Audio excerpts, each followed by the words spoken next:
We're watching films on the toilet, because that's what dads have to do. When the movie's unsuitable for your kids, then pretend you need a number two. If you need a break from your family or spouse, there's a lavatorial picture house. Watch Terminator 2 while you're sitting on the loo. Enjoy the whole of Rambo 4 with your trousers on the floor. We're watching films on the toilet. How about you? Yay, Eamonn. Hey. So let's not beat around the bush. Yeah. It's our 50th episode, Eamonn. Woo! 50. Come again? Don't think I've ever done 50 of anything before. No. No. So what an achievement for us. Yeah. Aren't we good? Yeah, this whole podcast is going to be an hour of us unapologetically slapping ourselves on the back. Basically, yeah. So if you don't like listening to us complimenting ourselves, then you should turn off now. That's right, because we are great. Because we're the best. We are the best. It's taken us 50 episodes to build up the confidence to talk about how brilliant we really are. That's right. And we are. It's also taken me 50 episodes to grow a beard. And I have to say, it's looking quite full and wolfish now. Well, a little bit like Mick Foley's. I'll take it. I'm hoping next year I'll be Santa Claus. You're too slim to be Father Christmas, so this year you'll have to get big and fat. That's your challenge. I've got a year to pack on the chub, as they say. Yeah, everyone says it. Yeah, that's definitely right. Do. Yeah. Remember when Christian Bale was in The Machinist, and then he had to pack on the chub to become Bruce Wayne? Yeah. How would he have said that, Ben? How do you think? I have to pack on the chub. It'd be something like that. It'd be like a weird transatlantic. Yeah, something like that. Good. So today, for our 50th anniversary, big celebration, we have watched and we'll be discussing the sequel to the biggest movie of all time. Yeah. Avatar 2. The Way of the Water, which was very much your idea. Let's just put that out there. It was. I'm a big, obviously, massive James Cameron fan, despite our ongoing beef, entertaining beef. Yeah. It has to be this one, doesn't it? Like, it's going to be probably the biggest film release of the year. Biggest movie. Yeah. Do we have any special correspondence for our 50th episode? We do indeed. Got a voice message here from none other than Josh Widdicombe. Oh, fantastic. Our favourite man. I know, he's the best. Here we go. Dear watching films on the toilet, your old West Country pal Josh Widdicombe here. Just wanted to get in touch to say congrats on the 50th ep. Whilst Rob and I got to that watershed moment long ago and are absolutely minted off the back of it, I thought it was important to show the little guys there's no hard feelings. I know you said some hateful stuff about Rob, myself, and also my bitch wife. But I know that's just jealousy because we've made it and you haven't. Don't feel bad, toilet boys. You gave it your best shot. Just remember that when you're recording your little show in your smelly hovels and I'm eating caviar with a ladle getting sucked off by a trafficked prostitute. Yours sincerely, Josh. He's not holding back anymore, is he? He's very honest about his privilege, I suppose. Yeah. And that is, I think it's refreshing to hear about the real Josh Widdicombe. Yes. Have we said hateful things, really? I'd say they were all true. I think everything we've said is true, yeah. Have you got any correspondence, Ben? Yes, I do have some correspondence. You remember Big Turkey Neck? Of course I do. Well, we found his book of rhymes, didn't we, in a toilet? Yeah. And we've tried for 50 episodes to reach out to him. Mm-hmm. He sent us a song. What? He has actually sent us a track that he made. He said that it's a Christmas song which is vaguely toilet related. Okay. So let's hear it. Yeah. Big turkey neck. Big turkey stuffing.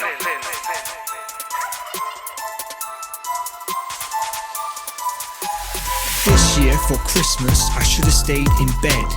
Turkey and presents just fill me with dread. No family or friends, spend the day alone instead. Cause this year for Christmas I should have stayed in bed. So I woke up Christmas morning and man's head was all in a spin. Went pub with my boy Keith Davis and I don't remember a thing. I'm gonna throw it in the bin, but my telephone starts to ring. Mum's like, pick up some carrots, toilet roll and a bottle of gin. Mum, I'm not well, I'll call you back in an hour.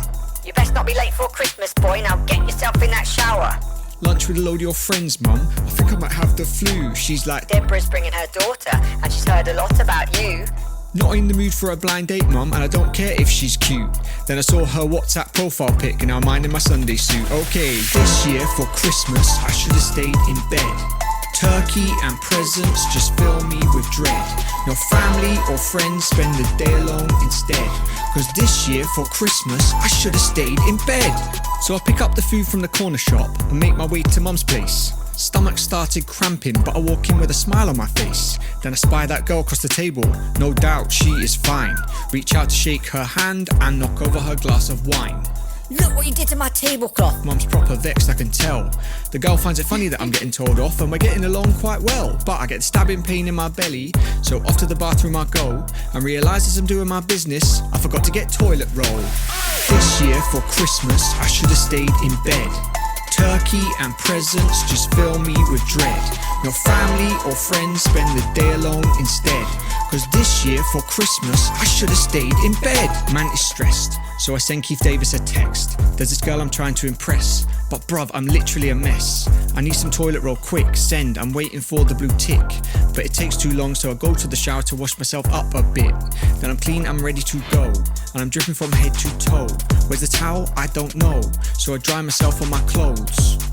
Walk back in and everyone's staring, but by that point I'm past caring. Till I see Keith Davis next to that girl saying, fam, what are you wearing? I just stand there like a sore thumb. Chances with that girl are done. Keith just laughs and pours her a drink while I'm left chatting to her mum. This year for Christmas I should have stayed in bed. That turkey and presents just fill me with dread. No family or friends, spend the day alone instead. Cause this year for Christmas I should have stayed in bed. Shut your mouth. Oh, That's it. A bit of a downer there. Turkey. Big turkey neck. It's a bit of a sad Christmas tale, isn't it? Don't like that Keith Davis. Keith Davis is a bit of a jerk, isn't he? He is. But thanks, Big Turkey Neck. Thanks for sending that in, yeah. Oh well, maybe next Christmas will be better for him. Yeah, or worse. Who knows? Probably worse. Yeah. Any 50th episode toilet news, Eamon? Yeah. Ho ho. 3 small, 1 big. Woman's mother-in-law has horrifying toilet flushing rules. Oh god! Oh no! 3 small, 1 big. That's. I think I can guess what that means, but go on. Yeah. So this is an anonymous user in a conversation on Facebook group named Cheap Mother-in-Law's Discussion Room. Right.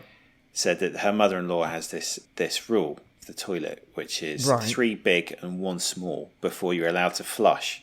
Okay. Confused, the user asked to elaborate, whereupon their female colleague revealed to their horror, big meant defecation and small meant urination. So you can't flush the toilet until it's had 3 wheeze and 1 poo in it. Oh no. Okay, but what if do a poo then 3 wheeze? Oh, I see. Can it be a straight up big, or does it have to be small, big? Yeah, it's interesting. Yeah, I don't think they've thought this through, have they? Because If you're gonna have a you system, could do. you know what I mean? Does there have to be? Yeah, there has to be an equivalent, doesn't it? So, like, if there's already a poo in there, do you have to wait until there's 3 wheeze This is until what I'm you saying. can flush? So there could be, in the meantime, another 4 or 5 poos. Yeah. Big. And the mother-in-law's like, no, Big. those are big. Those are big. Big. Small, big, small, big, small. Yeah. Flush. And then finally, so that's like 12 bigs. Mom, I've done it big. Big. I have a massive problem with rules like this because in the past I do like a little tinkle, Yeah. and I think, oh, is that enough to to warrant a flush. There's quite a lot of water to flush. Then when I look at the water, I always just think whoever comes in next will go, "The hell was wrong with that guy? Wouldn't he just flush?" Yeah, why is it green? Yeah. I'm on the same page. I flush. If the water's not clear, if it's not crystal clear, if I couldn't drink it, then I'm going to flush. Which is, that's your acid test, isn't it? You'll Yes. You should have a little drink. I get my toilet ladle and have a sip. Okay, we're good. You do that thing that wine drinkers do where they sort of go... That's right. Like that. I swill it around my mouth and then huff it back into the toilet.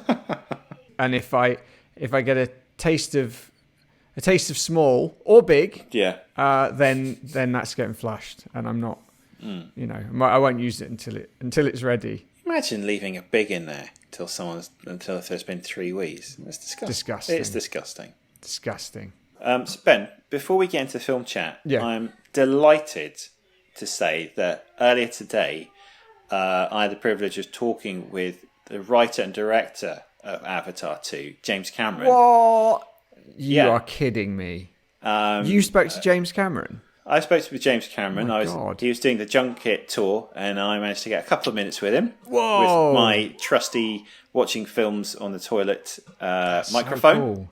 I mean, shame you didn't invite me, but... No, I did it by myself. Okay. I wanted it to just be me. Clearly. So it's just me. Yeah. That's how it is. All right. I wanted to meet the famous man by myself. Wow. Okay, well, I'm really excited to hear this interview. Okay, well, here's how it went. So, James Cameron, absolute pleasure to have you on the podcast here. Thank you so much for agreeing to speak to us. It's been 13 years since the last Avatar. You spent a reported $400 million on this new film. And there's one question we're all desperate to know. Just how many dogs have you eaten? One. Come on, James. I think we know it's a few more than that. Somewhere in the 80 millions, There's over 80 million. Jesus Christ. Fortunately, I happen to like big challenges. I'm amazed you had time to make the movie. I almost bailed on being a filmmaker. So you could focus on eating dogs? Oh, yeah. How on earth did you manage to round up that number of animals? So we had technical meetings. And who was that with? Jimmy Stewart, Gregory Peck. Did you use nets? I mean, how did you catch them all? They just fucking stood there. Plus, they were, by the way, slow as shit. I mean, that's a lot of dog carcasses. How on earth did you store them all? In a nice pile. Right. Changing tack slightly, I wanted to ask about the nephew killing. You know what? Don't worry about it. No, I think we will worry about it, James. Have you done it yet? Actually, no. Oh, well, that's good, because, killing people is wrong. Well, you're probably right, and that's very logical, but I just dig it, and I'm going to do it. I just like it. Why are you focused on killing nephews, for example, and not nieces? Maybe we flip a coin. We'll do one first and then the other. Well, I'm not getting involved. Think about how we can work together. Do your homework, then we'll talk. Okay, good. Anything else you'd like to add? I drew little lips on my hands. Okay. James Cameron, thanks very much. All right, well done, Eamonn. And that's it. Nice. Well, let's talk about the movie then. Excellent. This week, I'm not doing the summary, am I? No. So I guess I get to choose the drink? Yeah. Okay. I like that. That's exciting. First of all, how did you see this? I watched it in the regular cinema. So did you watch it in 3D? I watched it in 3D, yeah. Okay. Good. How about you? Yeah, 3D today. Saw it with my son. Mm-hmm. We both went to the toilet before and after. Yeah, same. Because, keeping it real. Yeah, so what did you have a drink of this week, man? Well, in this film, as you know, there's a part where they extract some sort of weird chemical from a whale gland. Yeah. So I tried to do the same thing, but I couldn't find a whale. So I found the biggest fish I could find, which was a salmon. Yeah. And it was dead. So I put it in a blender. Yeah. And I drank it. Oh. So I drank a salmon. Oh, okay. It was horrible. And it came out as a wee? Did it come out as a small or a big? It was sort of a mixture of both. So one big and 3 smalls. So that would mean that would be perfect, wouldn't it? Yeah, I think. Yeah, Blend basically, yeah. There was a lot of water in it, a lot of liquid, but also obviously there's the food part. Yeah. But It was a NutriBullet, so it really was like a frothy drink, which I knocked back. Oh, yeah. So yeah, I dedicated the course. So you have, how long was it? It was about 1 minute and 15 seconds. Okay, well, of course, it's not me who's doing the summary this week. No, sorry, our guest. Our guest. So a while back, this gentleman caused a bit of a stir when he left a voicemail for us. He was offended at something that I had done. Yeah. But we got a lot of positive feedback off the back of his angry voicemail. So I reached out to him and said, would he mind doing us a summary of Avatar: Way of the Water? Right. And he kindly obliged. Oh, that's sweet. Let's see what happens. He sent it via a voice message. So here we go. All right. So 10 years after the events of the first movie, Jake Scully has had a big pile of kids with Neytiri, including adopting Spider, the feral son of Colonel Quaritch, and the Jesus baby of Sigourney Weaver's Avatar body. They're very happy until the humans return in their big spaceships and burn everything to the f***ing ground. This time they're back to colonise Pandora because Earth is dying. Jake leads his clan of Navi on attacks against the humans, but is getting stressed because one of his sons is a duck and keeps putting himself and his brother, who is good, in danger.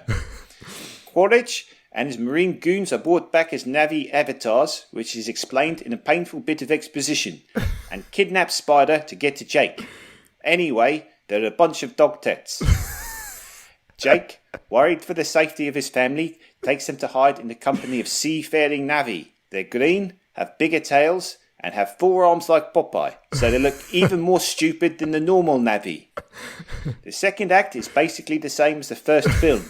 New arrivals integrating into a new society and learning their ways. The duck's son bonds with an outcast whale-type creature with a weird head. Also, the whales are hunted for this really expensive yellow goo inside their heads. Also, the whales can talk. Quaritch tracks down the Scullys and kidnaps more of Jake's children, so Jake and his new green friends have a big showdown with the humans. Again, almost identical to the first film, but this time on water, with elements of Titanic, The Abyss, and aliens thrown in. Anyway, the good son dies, and Jake blames the duck son. Neytiri and Quaritch both threaten to kill each other's sons but don't. Jake kills Quaritch but doesn't. And Jake stops being cross with his duck son because he saves his life. The end. Oh, wow. Ah. Very good. 2 minutes and Oh, wow. 6 seconds. So that's the longest summary we've ever had. Also, one of the most entertaining, I would say. Well done, Bryce Smith. That's his name. A lot of talk of ducks. I don't remember any of those in Ducks. Avatar. No, I don't remember many ducks, no. Can I ask you a question? Oh, please do. Did you like the first Avatar film? Okay, so when I saw the first Avatar movie in the cinema, I did like it. It was an incredible spectacle. Saw it in 3D. I'd never seen anything like it before. And it went along quite quickly. Since then, I have tried to rewatch the Avatar film on my own and with my sons, and I have not made it all the way through because I found it boring. So going into this, my expectations were quite low. I think I saw the first film like 3 times. Yeah, in the you pictures. were really into it, weren't you? Yeah, I think I saw it in the IMAX, BFI IMAX to begin with, so I was just like blown away by it. I subsequently bought it on Blu-ray. Yeah. And I've never watched it. Well, you just kept saying to me, why do I have to leave Pandora? Why do I have to leave? That's what you'd say to me all the time. I was one of those people who got addicted to Pandora, yeah. Yeah, and got horribly depressed. When you found that jewelry shop, the one that does all the charms, you thought that would help. Yeah, I bought loads of Louise Redknapp jewelry to try and fill the hole. Redknapp jewels. All right, give me your first thoughts, mate. It was so long. The first time I watched the first movie, it did fly by.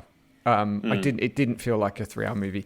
This felt like an 8-hour film. And I just wanted it to end. Sadly, I feel exactly the same. Yeah. The first time round, it really wasn't like you'd seen anything like that before. Yeah. It's the first time 3D had been done really well, and it was this immersive, like alien environment. Yes. So you forgive all the kind of the light plot and the bad sort of dialogue because it's just this visual sort of spectacle. Yeah. Whereas even though this is a different setting, like it's just more of the same. It really is. So, and there was times where it's just like, I don't want to watch you holding hands with another fucking whale. No. Just tell us some story. I think because it's this alien world and it's meant to appeal to these, mass audiences, they just take these very broad strokes with the story. There's no subtext really. It's very on the nose. Oh, and it hammers these like messages about, I know the planet's I know, I know that whaling is bad. I know that, but make it about the story, not about that. Yeah, or find like a clever metaphor. Yes, to tell us that. Exactly. That's why all those B movies, like The Day the Earth Stood Still and stuff like that, is great because they're metaphors for communism. Yeah. But it's not actually loads of communists going, we're evil. Yeah. It's a giant metal robot. Yeah, exactly. Well, look at Terminator. AI is going to kill us. Well, that's a great starting point. And then he tells like the best terrifying robot story ever. Yeah. It was like watching the cut scenes from a video game edited together, but without playing the game. You didn't get to play the game. That's what it felt like. And they looked incredible. They really did. But they were boring, and I didn't care about anybody. I think Jake, I don't care about, nor Natiri. Like the kids, I didn't really care about. The only person I was marginally interested in was Sigourney Weaver, but that's only because it's a 70-year-old woman playing a 14-year-old kid. I was just like, oh, that's weird. Didn't you think that was weird? That's the only reason I was interested. I wasn't going like this. This character's mysterious. I was just like, that's an old lady playing that little girl. Strange. That's weird. That's strange. Yeah. And I think we found, maybe lamest character of the year goes to Spider. The lamest, he is lamest character. Spends most of the film not really sticking up for his mates because he leads the colonel guy to them, and then just no. And how old is that actor? I reckon that the actor that played Spider looks about 40 years old. He does look really old. And he looked like, do you remember the band Crazy Town, who did that song, Come My Lady, Come My Yes. Lady? He looks like he was in Crazy Town. I bought a ticket for this at the BFI IMAX, which is the biggest cinema screen in the UK. Yeah. Because I thought it was going to be amazing. Anyway, because of timing issues, we couldn't record this podcast that late. Yeah. So I had to buy a ticket earlier. Sorry about that. So I saw it in the in a small screen in my local Cineworld. Yeah. And after about like half an hour, I was basically started playing this sort of game with myself, which is, will I cancel the BFI ticket? At the moment, it's yes. Am I going to cancel it still? Yes. Every half hour. Am I going to cancel it? Yes. And I really genuinely thought like there's going to be a moment where like Cameron's going to be like, ha, you thought that was film, here it is, and I'm going to be like blown away. But I really wasn't. And by the end, and annoyingly, I can't get a refund for my ticket, so I can change the timing. So I might give it as a gift to someone or something like that. But I'm not going into London. I'm not going into London to watch it again.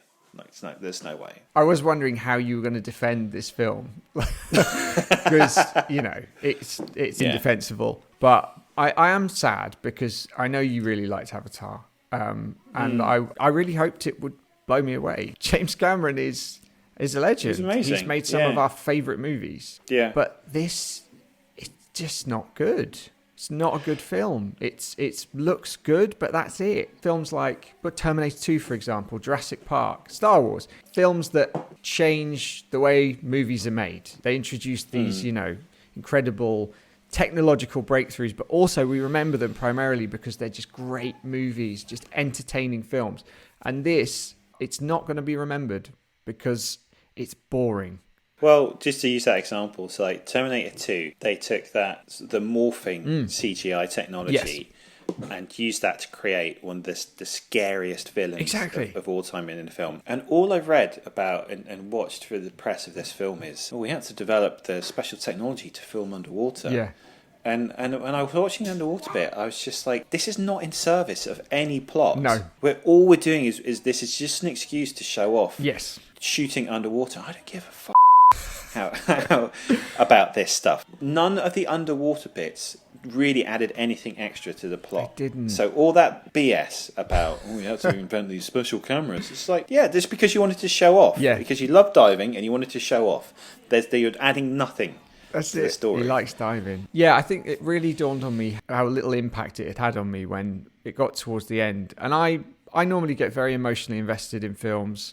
I'll often shed a tear. And, you know, in this movie, the main character lost one of his sons. And I'm sitting there with my oldest son. That should have got me. But, you know, when they took him back down into the water and he was taken in by Godmother or whatever she's called, I didn't care at all. There was no tingle, nothing going on. And then I realised, like, nah, it really didn't touch me, mate. He's 70 now, I think. Yeah. And he has 3 more of these planned. Mate. So that he's not going to make another film that's not an Avatar film. Sad, and you think isn't about how insanely talented he is. It's such a waste. I can't see this doing anywhere near as well as the first one did. I don't think it will. It'll be the biggest film of the year.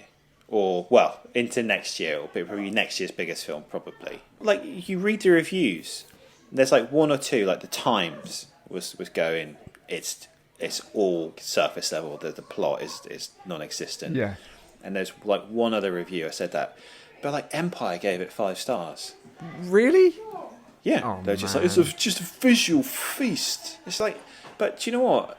It is pretty good, but I've sort of seen this all before in the first one. So actually you can't just rest on your laurels, and doing it underwater is not enough of a change. That is poor Empire magazine.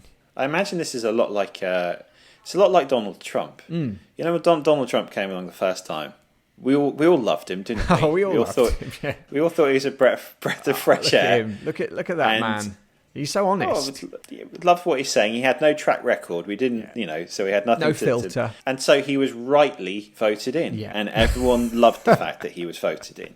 Everyone went mad for him. There's no argument there. No. Okay, all right. But now he's coming up for re-election. Everyone's going, we know what this guy's about. Yeah. We've seen it all before. Yeah. There's no excitement, a level there, because there's no sense of the unknown. Yeah. No, with Trump and with Avatar. That's it. It's just weird how people have changed their opinion on him, isn't it? Yeah. Strange. Everyone loved Trump. We all did.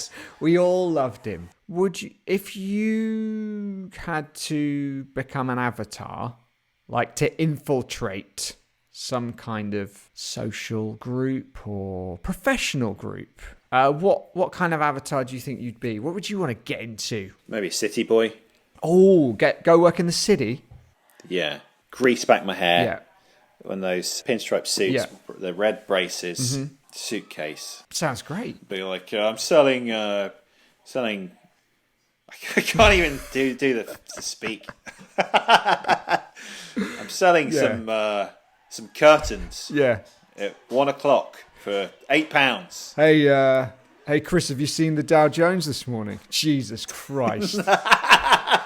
It's the biggest I've ever seen it. God, the Dow Jones is massive this morning, isn't it? Huge. Guys, get in here. Come and look how big the Dow Jones is. It's absolutely massive. Oh, Christ. What would you do? What would be your? Where would you infiltrate? Billionaire. I'd just be an avatar of a billionaire and just cause a lot of trouble. Buy a social media network and then show the world how thin-skinned you are. Yeah, that would be. And actually not a genius, but I don't know what you mean. What are you? Yeah. Are you talking about Elon Musk? Is that who you're talking about? No. It's just I'm talking in generalities. He's great, isn't he? He's great. It's great what he's done. We've got 7 followers on Twitter. We don't want our account to get suspended. That's true, actually. He has nailed Twitter. Well done, Elon. Drink to you. Cheers. Yeah. Jerk. Did you laugh when the whale started talking to the annoying son? There were various points at which I laughed out loud and had to stop myself because I knew other people would be enjoying it. That was one of them, like the talking whale. What is... Click, click, click, click. Click, click, click, click. What happened to you? Click, click, click, click. Why are you so sad? I can't talk about it. What? He's not even going to tell you. Yeah. Yeah. Another bit. Well, every time they went, that made me laugh. I just thought of what we do in the shadows, and they hiss, and that was that. Yeah. Look, we've had enough. Eamonn, would you flush this film like that youngest Avatar child is flushed down the hole on the boat at the end? Or would you fish it out like the oldest son's body is fished out of the water when he's been shot and then he dies? And we feel nothing. Yeah, that's right. Yeah, I'm afraid I would flush this film. I really... I either thought I'm going to love it or absolutely hate it. Yeah. But in a way, I'm indifferent, which is even worse because it couldn't elicit any emotion from me. That is even worse. Yeah, what about you? Yeah, I'm sad to hear you say that. I honestly am, because I was hoping this would be good for you. But, oh God, yeah, I would flush it. I didn't care. And, you know, I don't need these messages hammered into my head. I'd watch the news. Yeah. I just want entertainment. And this did not provide it. So thanks a lot, James Cameron. That means, Eamonn, that Avatar 2 is going in the macerating toilet of despair. Yeah. Wow. That's how disappointed we were. Holy moly. So, Avatar 2 is going to join the Grey Man in pieces in the macerating toilet of despair. So, let's toss it in. I'll let you do the honours, Eamonn. See you, sucker.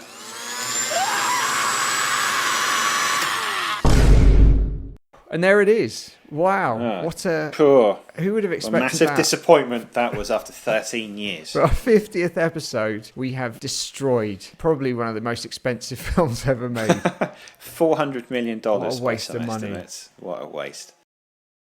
All right, so this episode's top 5 is top 5 movies that last over 3 hours. And, you know, that's a long time. That is a long time. But very long time. As this film proves, it can be a very long time. Very long time. And, it doesn't have to feel that way. Good 3-hour movies don't feel 3 hours, do they? Exactly. Yeah.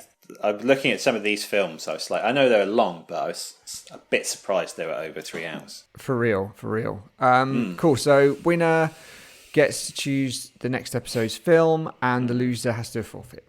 Cool. So, so you lost last time, so you get to go first. I'm going to say Duplicate, Godfather Part 2. Yeah, obviously. It's too good. Has to be there.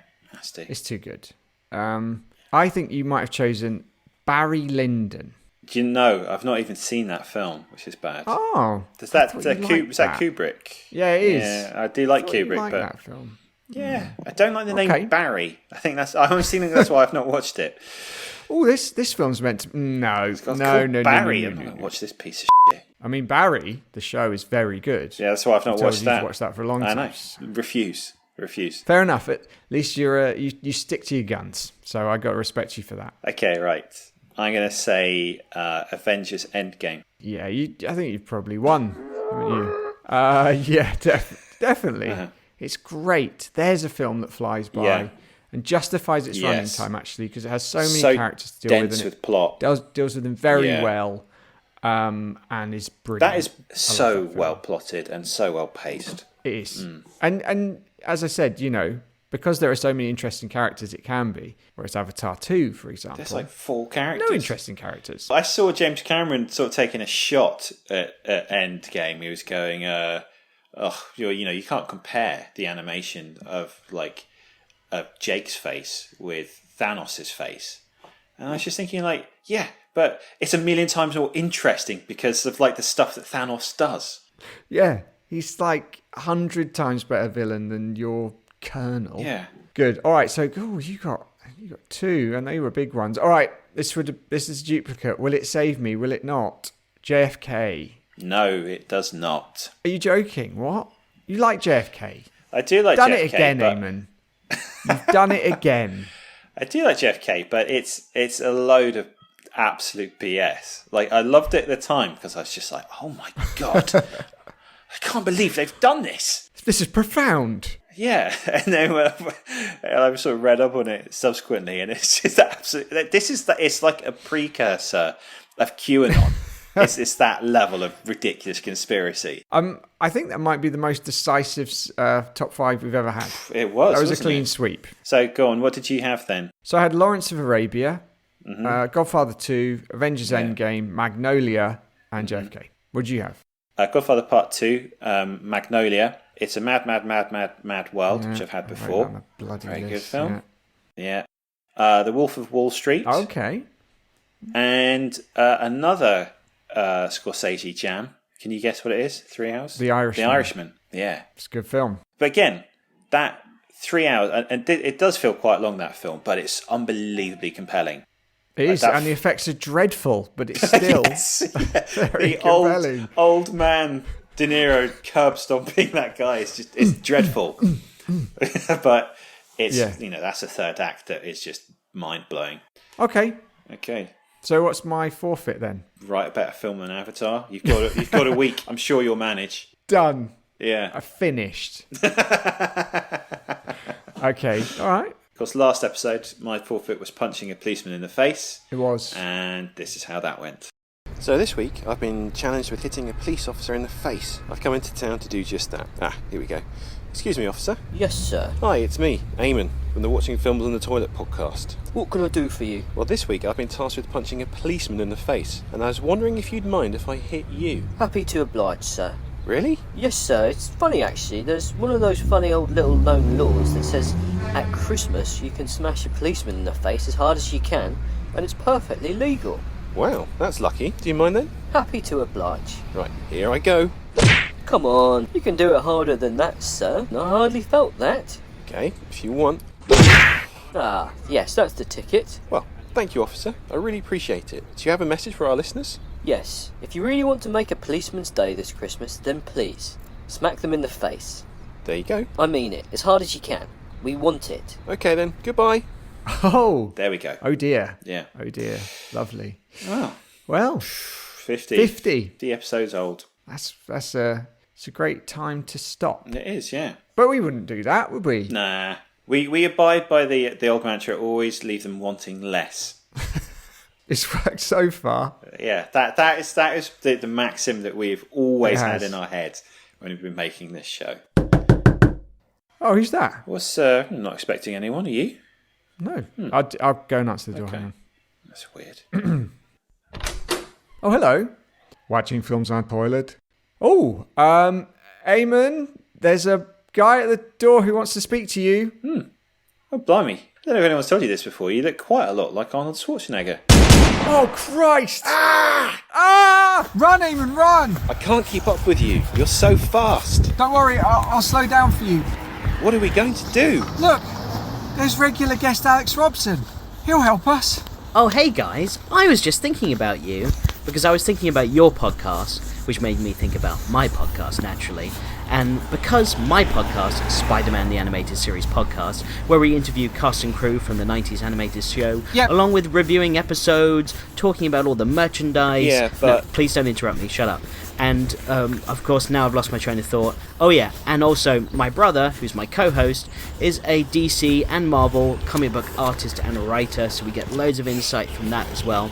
So yeah, because my podcast is so successful and so amazing. Yeah, that's cool. Please stop talking, let me finish.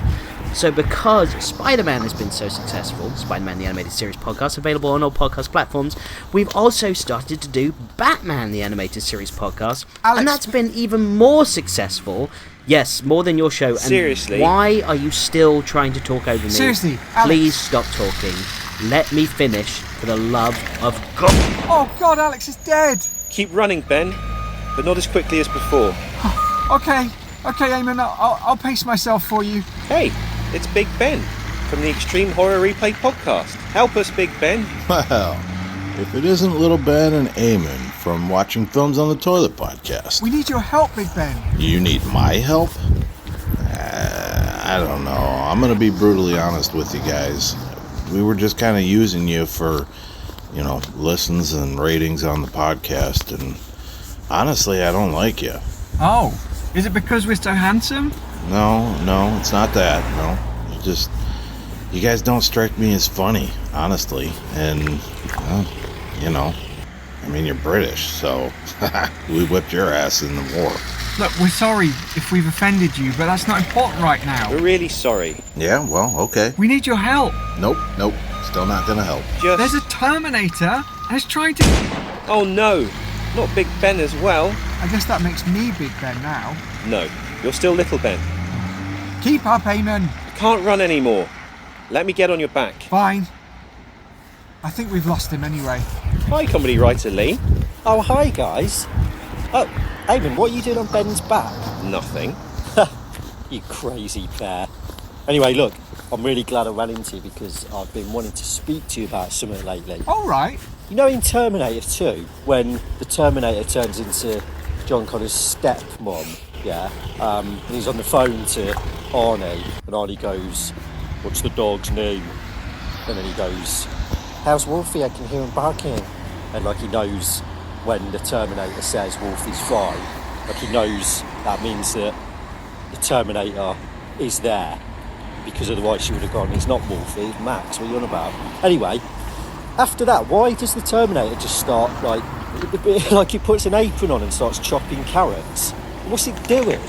Like, I know, like, oh yeah, he might be lying in wait, waiting for John to come back, but like, does it really have to get all those vegetables out? And like he's literally chopping carrots when the phone goes. It's mad. It's really mad. It's always really got to me. They're over here, mate. They're over here. Damn it, Lee! I've stalled them, the bloody idiots. Yeah, see you later. It's Rod from the band Just a Ride. Rod! Oh, hi guys.